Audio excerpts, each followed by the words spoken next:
Hello and welcome to another Back to Jerusalem podcast. I'm Eugene Bach, your host for this time, and I'm coming to you live on delay from somewhere within the borders of sunny Sweden today.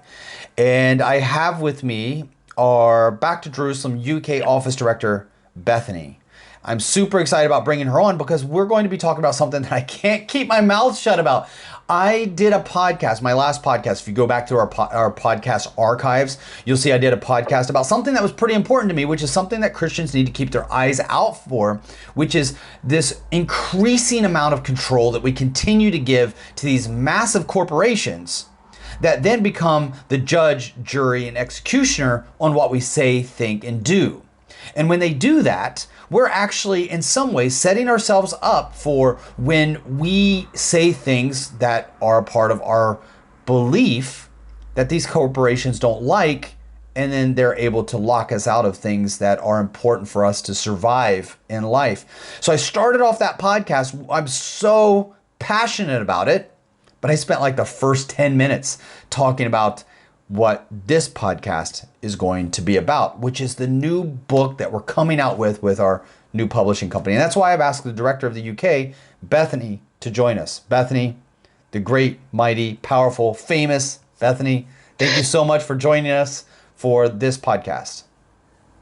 I'm super excited about this. I can tell you're excited because you're talking at like 1,000 miles an hour. I know. But this, from the very beginning, this book has been excited. So let me set the stage a little bit for our audience. Last year, we started this new video series. For those of you that have been following us for a while, you know that we had a video series called Chasing Revival. And Bethany, you ran Chasing Revival for home groups there in the UK when it was first launched. And then on the back of that, we did another thing that we just started last year. We're going to take a pause this year to do exactly what we're going to be sharing about in this podcast so that we can prepare ourselves better for next year for the filming for Chasing Legacy.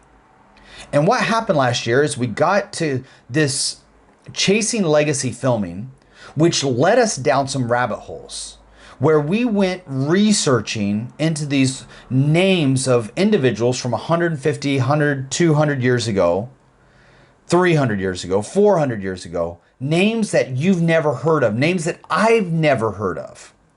And we start reading their letters from the mission field, their writings, their books. And oh my goodness, the richness, the wealth, the impact of their words was so, it's nothing like that in today's literature. You're a literature grad. That's what you went to university for. How do you feel about the writings that we've been uncovering? Yeah, I don't know if I can class as a literature grad. I am, but barely.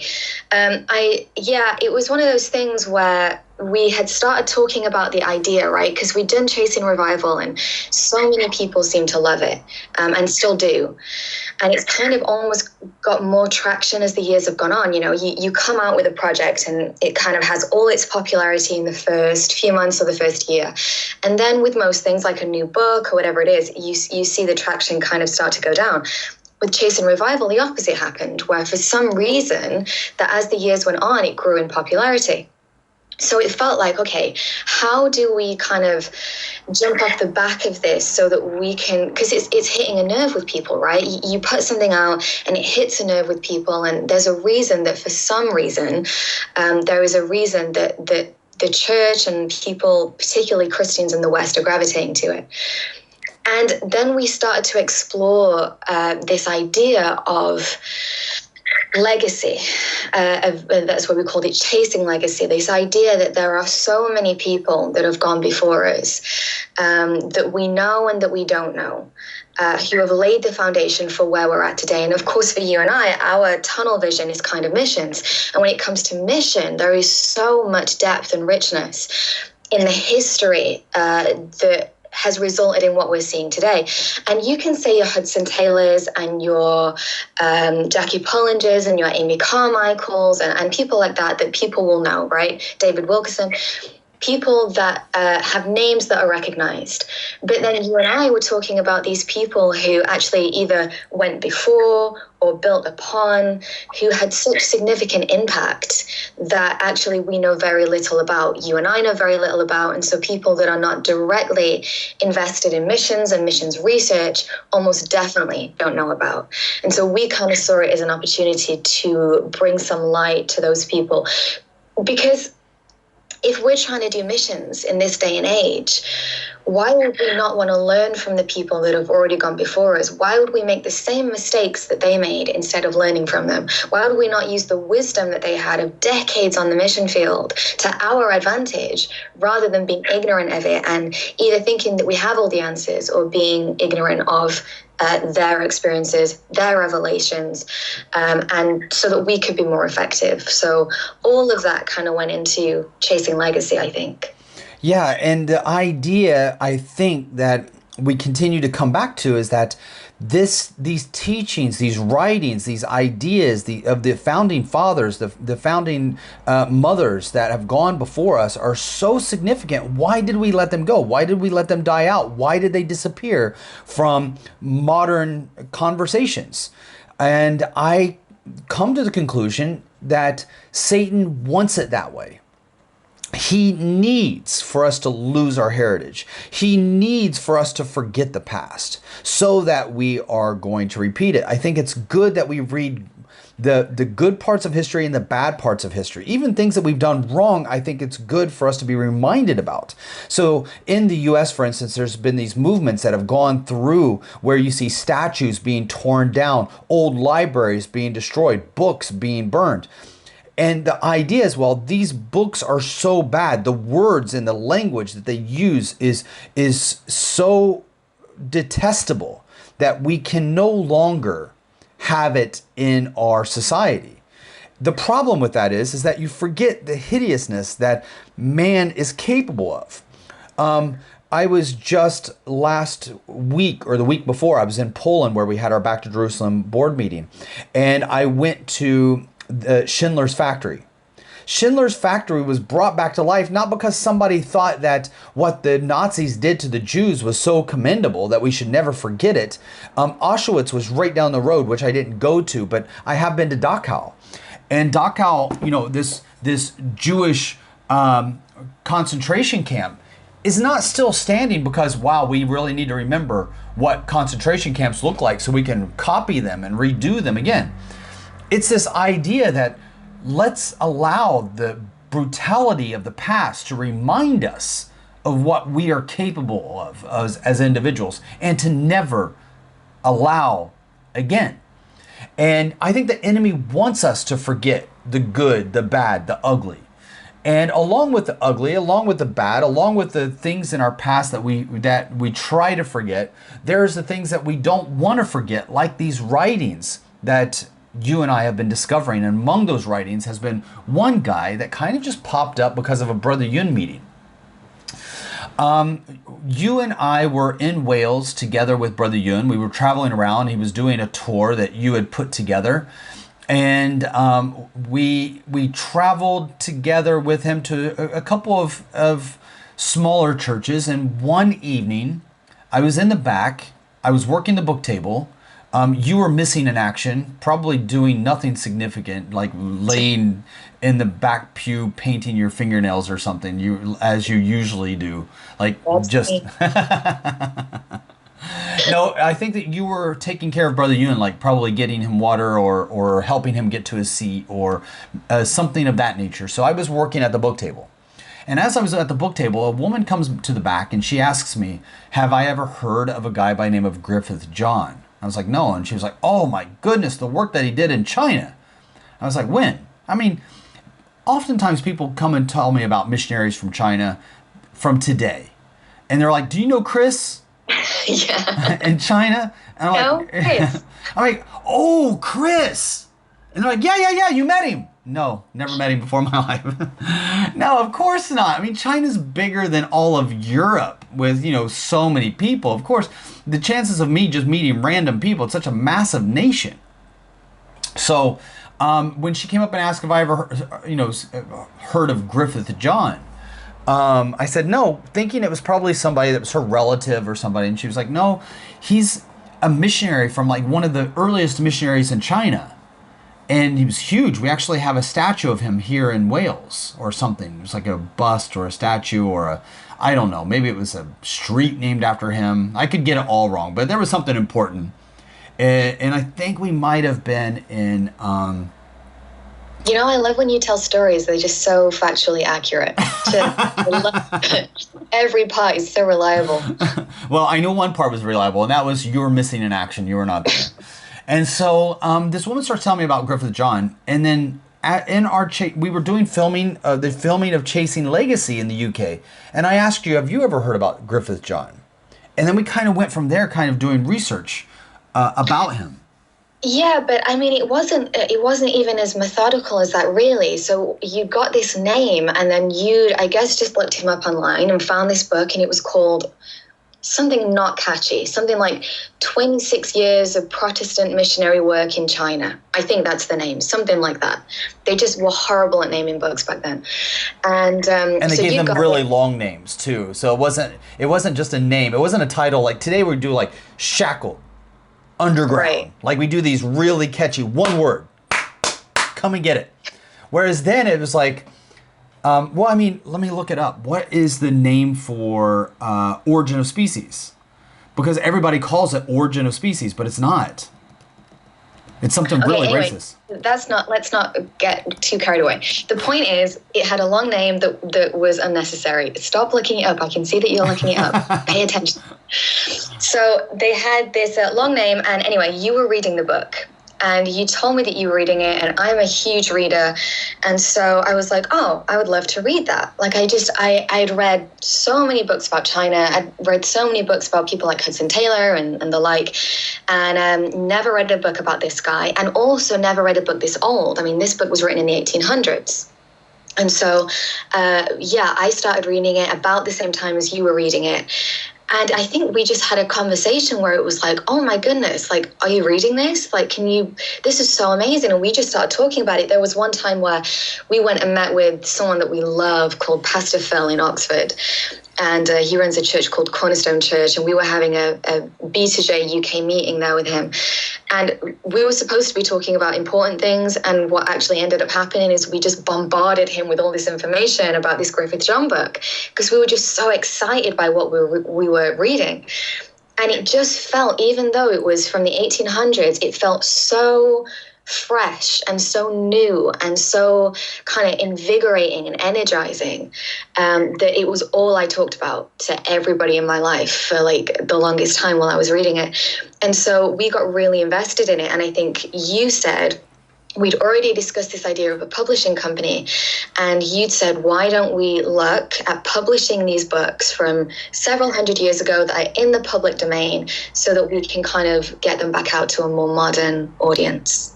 Yeah, and that's what we did, and we've done a couple of things. In some of the books that we are going to be pushing out, we've taken certain chapters out or certain sections out to make it more readable. Also, some of the books are only available in digital format, where it's not really clear. It's kind of very blurry on what's being written, and so we've tried to extract that text and rewrite it and present it in a more readable format. By the way, the full title of the book, because I think our audience deserves to know. Nobody cares. They do, because it's so racist. Because everybody has been sold on this book called The Origin of Species. That's the title of the book, but that's not the title. The title is not Origin of Species. That's the one that we've given it today. But it's actually called, the title of the book is called The Origin of Species by Means of Natural Selection or the Preservation of Favored Races in the Struggle for Life. They take that out specifically because they don't want it to look racist. And that's some of the situations with these these older books that we're bringing into the public domain. We want to give them titles that are a little bit more direct, a little bit more digestible, a little bit more shareable, if you will. Like even now I wanted to tell you, I knew that Origin of Species wasn't the full title, but it was my ability to be able to talk to you about the book. I just shorten it. I don't say, yeah, one of the things that I loved about Origin of Species by means of natural selection of the preservation of favored races in the struggle of life is just the way he says it.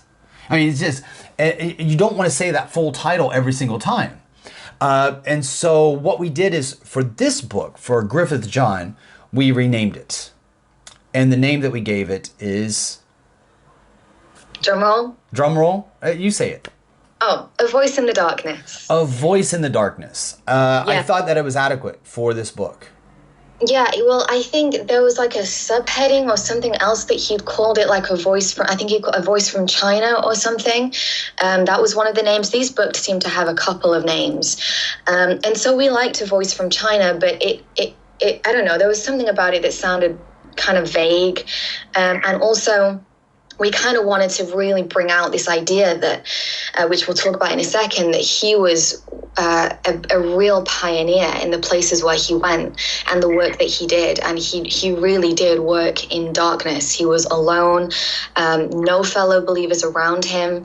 And so I think we wanted to kind of put that in the title. Just before we get onto that, I wanted to read the quote that we have from Corrie ten Boom.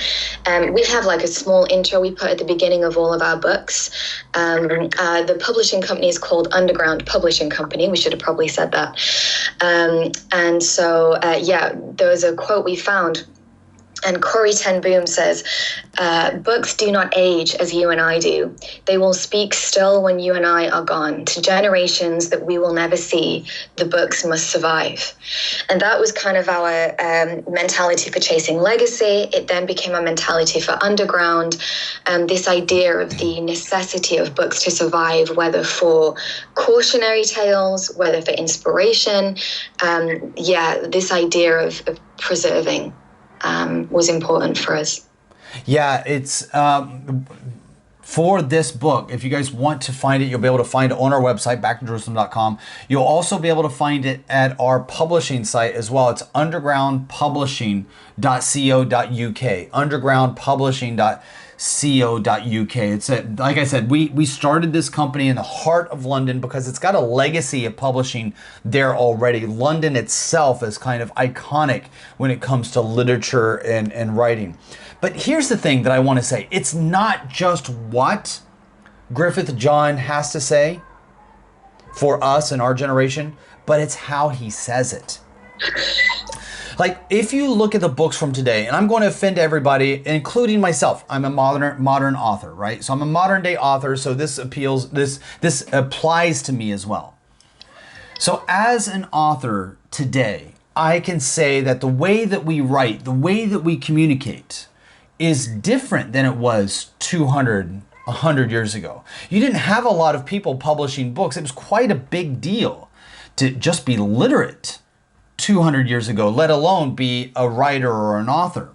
But there was something about the way that people communicated, the language skills. It's almost like today, with all of the resources that we have, I have dictionary.com at my fingertips. I have thesaurus.com at my fingertips. I have wikipedia.com at my fingertips. I have more resources, more information than has ever been available to any human being in the history of mankind. There's never been an educated person, a king, a ruler, a tyrant, even King Solomon did not have access to the wealth of knowledge that I have at my fingertips at any given time.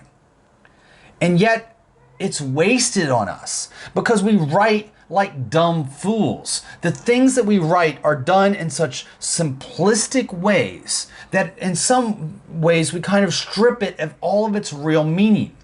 There are books, Christian books that you can read today that are so general, so generic, so lacking of an artistic explanation of meaning that we easily get bored. And in fact, I would say that most of the writings today in the Christian world lack originality. These guys, I think that they went through hardship, they went through pain, they went through persecution, they went through trials by fire. And something about the way that they communicated and the experiences that they have come together in these books, where I can read a modern day book today and go through the whole thing and not find one thing that's quotable, or maybe even one thing that's original, or one thing that's even worth remembering. Whereas these guys, you can read one paragraph and you have to stop in awe and just be like, I could chew on that all day long. Every paragraph was like a quotable text. It's just full of really inspirational ways of not just presenting ideas, but of expressing those ideas. I think it's also about context, right? I mean, for these guys, when they weren't writing these books as some kind of commercial enterprise. That's also a difference from today. They're not writing a book so that they can fundraise for their ministry. They're not even writing a book to raise money for their mission. This wasn't like how many sales can I get from this book so that we can get more money in? It was a way of informing the people back home in England. I mean, Griffith John served almost 60 years in China, and he went home 3 times in 60 years. I mean, now, you kind of expect to go home once a year oftentimes. Not saying anything's right or wrong. I'm just saying that this guy was in China almost his entire life. And so when he's writing back home, he's really trying to give the people back home a true picture of what life was like for him serving there in China. Now, if you are in China writing to me about what's going on, you don't need to explain what the streets are like. You don't need to explain what the people are like. You don't need to explain what the language is like. I have my computer, I can figure that out. I've been exposed to it because of the amount of information that we are now exposed to. He's writing to people who have never seen China and will never see China. And he's really trying to give them this immersive experience of what life was really like for him, serving on the mission field in places where no one had ever gone before. The first white face that these people ever saw. And he's trying to share the gospel with them. He's trying to learn their language. He's trying to translate certain books of the Bible for them. He's trying to teach and preach. He's setting up boys' schools, girls' schools, orphanages, hospitals, clinics. He's trying to do all of this stuff pretty much alone. And the way that he's writing is he's trying to give people an accurate representation of what life was really like for him on the mission field. That's another difference for us today. You have a message like this about the way that sometimes in missions we can really polish and shine things up so that it seems appealing or that it seems exciting or that it's encouraging, rather than showing, yes, that side of things, but also the reality of the struggle and the difficulty that Griffith John faced. One of the things that I was impressed by was, without access to all of the information that I have today, his width and depth and breadth of knowledge about other religions. The way he spoke about Islam and Taoism and Buddhism and Confucianism and even Hinduism. He was right on. He was right on. And he was in China. Keep in mind that not only did he not have like Wikipedia and all these other things, he didn't have a library. All of the English books and all of the great writings were still back in England. He was in China, and he could only bring what he could bring, which was not a lot when he moved to China. So he didn't have these big libraries of voluminous books of like information and religion, but he wrote about them so well and experienced them. One of the things that he wrote, as I look at this book, A Voice from the Darkness, which is out now, so you can go to our website on backtojerusalem.com and you can see it. A Voice in the Darkness. What'd I say? Yes, it's from A Voice In. Oh, A Voice in the Darkness, yes. Not A Voice from the Darkness, thank you. A Voice in the Darkness. So A Voice in the Darkness, which is Griffith John's testimony of over 60 years inside of China, serving inside of China. And so he's sitting there inside of China, writing this book out of the darkness. And he begins to convey a message from ancient China that I never thought of. He paints ancient China in a way that comes alive for me, someone who's lived in China for more than 20 years of my life. And he, just as New York City is so much different today than it was 200 years ago, so too is China, even more so. China 200 years ago. So you got Griffith John writing this amazing kind of description. And in that description, he points out a truth, an idea, a concept, a philosophical idea that I never thought about before. And he said this, roughly, that a person can never obtain higher moral standards than the God that they serve. That there is no person that can obtain a higher morality than the God that they pray to. And then he says something that I never thought about before. Because, I mean, okay, that sounds great. What does that mean in practice? Because immediately I begin to think of Islam, right? One of the reasons why Muslims find it very difficult to be peaceful with their neighbors is because the God that they serve, the God that they serve, Allah, was taught to them by Muhammad. And Muhammad was a very violent, vile individual who named his sword, conquered many people, slaughtered hundreds, if not thousands of individuals, raped, maimed, enslaved entire people groups. I mean, his whole thing was bringing together a group of bandits to rob caravans and promise them the wealth of slaves and concubines, and they were able to kind of stamp their rule over areas by killing all the men, raping all the women, and enslaving all the children. How in the world do you think that you're going to find individuals with higher moral compasses than Muhammad, the great prophet that taught them their religion? Okay, that I kind of deduce from what Griffith John said, but then he says this. He says, do you notice how the Chinese bargain with their gods?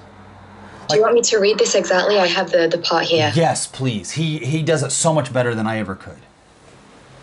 So the part that you referenced in the beginning, he has this idea of the influence of the God you worship impacting you as a person. I'm just going to read what he said. So he says, like unto themselves are the gods which men have made for themselves. And this is one reason why the idolater has sunk so deep in moral and spiritual degradation. The worshipper cannot stand on a higher moral platform than the object of his adoration. When he talks about Wait, can China, I just stop you really quick? That, like I said it in very layman's terms. I said it dumbed down. That was art. That was literature. That was beautiful and poetic. Would you like it again? Yes, I would. Listen, as an audience, listen to the way that he says the same thing. This is what he does with everything. When you read words from today's writings, he can say the same, just better. Yeah, he writes beautifully. He says, like unto themselves are the gods which men have made for themselves. And this is one reason why the idolater has sunk so deep in moral and spiritual degradation. The worshipper cannot stand on a higher moral platform than the object of his adoration. The part you're talking about, the Chinese, he says, bear in mind, he's writing this in the 1800s. He says, the Chinese are a shrewd, practical, commercial, secular people, and never more so in their religious performances. In the temple, as well as in the shop, they have a steady eye to business. They bargain with their gods just as they do with each other, and their religion is a purely commercial transaction. A sense of sin, contrition for sin, humble gratitude, spiritual communion, reverence, love, these and elements such as these do not enter into the composition of their worship. And what he's saying is that because the gods that the Chinese serve negotiate their terms, the Chinese can negotiate with their gods. And in daily commercial transactions, because they experience those commercial transactions in their religious practices, they also mirror them in their daily lives. We do the same thing. When we serve Christ, we mirror Christ in our lives. If Christ turns the other cheek, we as his followers turn the other cheek. If Christ gave his life for others, we mirror that and give our lives for others. He is the God that we serve. Therefore, our lives reflect that God. The highest moral standard of our lives is the God that we serve. We also see it, and I've mentioned this in other podcasts since being exposed to Griffith John and his teaching. We also experience that when we look at the Old Testament. We see it in a different way. Like, for instance, if you look at some of the more racist comments towards the Jewish people, people know that the Jews are usually very good at business.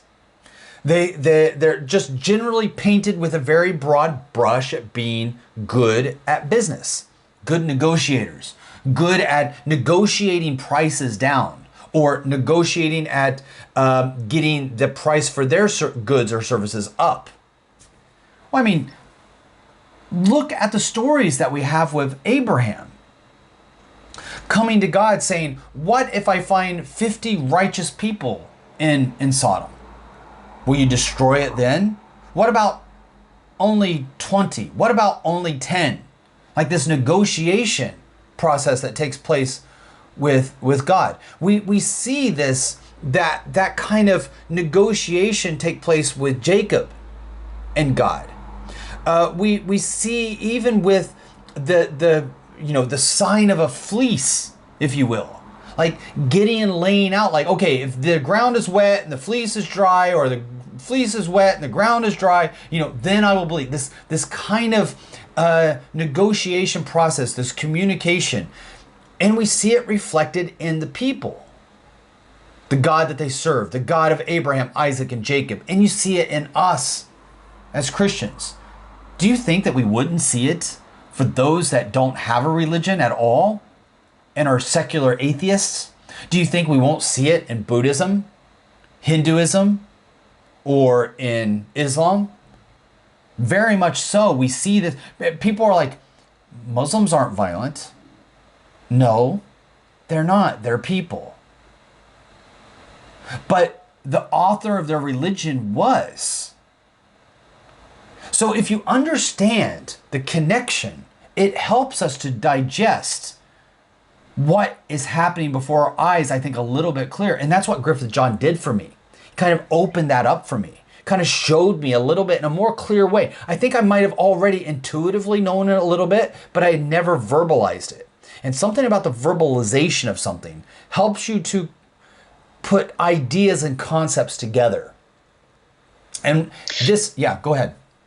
Well, also his point here about, the worshiper cannot aspire to any moral standard above the thing that he worships. We actually start the book with a chapter he wrote based on what the Romans said to Jesus when he was on the cross, or said about Jesus. They said, he saved himself. He saved others, but he himself, he cannot save. Something like that. And so he writes this entire chapter with this kind of theology that you and I had never really considered or thought about in this way, where he talks about Moses. He believes that the only way that Moses could have saved Israel was for he himself to not have been saved. He talks about Paul, that in order for Paul to have the impact that the Apostle Paul that he had, that he himself could not be saved. All of the disciples that had to kind of sacrifice themselves, and he really pushes the boundary of this idea. So he's not saying it in black and white. He's not saying that it's simple in this way, but this is the theology that he lived by, that he saw in Christ, that if we worship Christ, then that's what we aspire to, then that's what we look to, because we worship him. And his entire life was self-sacrifice for the good of others. And that's how he lived his life on the mission field, which was this idea of constant self-sacrifice, this idea of giving whatever it took for the people of China. He lost his wife, he lost children, in a way that, this is another part of him where, losing a child, you can't even wrap your head around what that must be. And if that was in a book today, that would either be the whole book, or it would be a significant event in the book. With Griffith John, we had no clue that he had a wife until she died. There was just this one line where he's like, yeah, my wife died. And then we're like, wait, hold on. What happened? And then he had 2 children that died. And it's not that he didn't experience it in the way that we would. It's not that he didn't feel grief and sorrow, but he was so focused in this book, not on himself, but on the work and on what God had called him to do, and whatever that sacrifice required, he was willing to pay. And that came from the theology that you were just talking about. Yeah. One of the last things that I'm going to mention about this book. Are we done already? Yeah, I know, right? We can sit and talk about it forever. We might have to do story time on these books, like on our podcast, like read some of the book, for a podcast. I think that'd be a good idea if we read from these books. Yeah. As a part of our podcast. But maybe we could read the idolatry chapter as a separate podcast since we've talked about it. Yeah, that sounds good. Let's do that. Let's read the idolatry chapter as a podcast. And we can do it as a story time where we read it and then discuss it maybe. I don't know. It really is something that I want to share with our audience because it's so rich in wealth. There's so much there.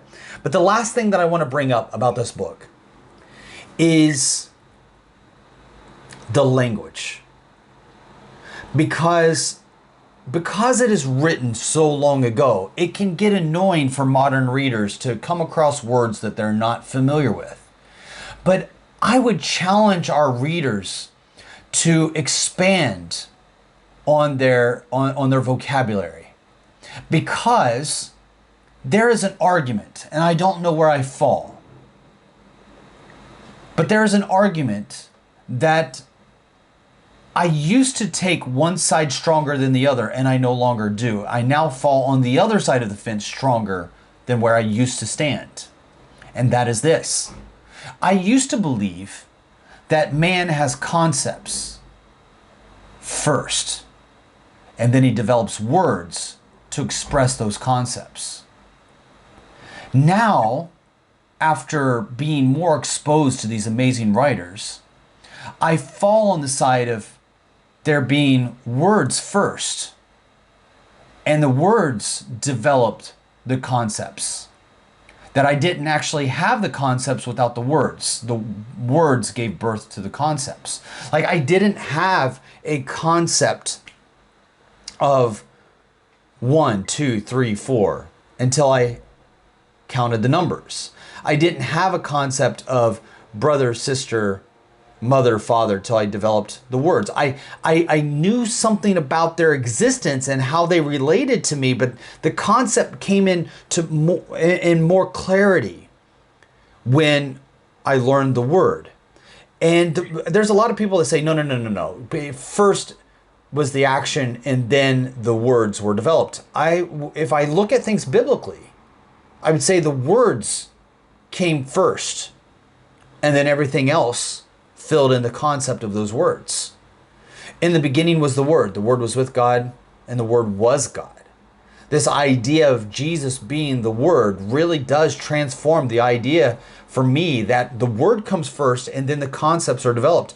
That was definitely the case in Griffith John's books, where I'm reading words that I don't understand, and when I look them up, I'm like, oh my gosh, that's a concept that I kind of knew existed, but I was never able to really put my mind around it or put it into a category or fully understand it until I was given the word on that concept.